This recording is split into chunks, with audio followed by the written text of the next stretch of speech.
పవిత్ర యజ్ఞంగా ఏర్పాటు చేస్తారు మన పెద్దవాళ్ళు, మన ముందు తరాలు, మన వేదము, మన శాస్త్రాలు. 16 రోజులు చేయమన్నారు, లేదా 5 రోజులన్నా చేస్తున్నారు. ఇప్పుడు ఒక పవిత్ర యజ్ఞంగా పిల్లల్ని పెద్దవాళ్ళు మంత్రాలు ఎన్నో, ప్రమాణాలు ఎన్నో విషయాలు చెప్పి చేసి ఆ పవిత్రమైన బంధాన్ని ఇప్పుడు ఎంత బొమ్మలాట కంటే హీనంగా చేసి ఎట్లా పడితే అట్లా జీవించేస్తూ అది చూపించేస్తున్నారు. ఎక్కడ పోతుంది సమాజం? ఎక్కడ ఎట్లా?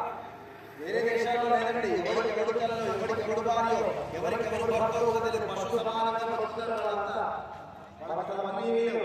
మనం ఒక్కమే దేవతలలా బతుకుతాం. ఈ భూలోకంలో దేవలోకం ఏదంటే భారతదేశం. మిగతా రాక్షసులే. నేను అప్పుడప్పుడు మొన్న ఎక్కిరిస్తాను, మీకు ఎవరన్నా బాధలేదు. ఇక్కడ పుట్టిన మీ పిల్లలనేమో విదేశాలకు పంపిస్తున్నారు, వింటున్నారు కదా. ఇక్కడ మీ కడుపున పుట్టిన పిల్లలనేమో విదేశాలకు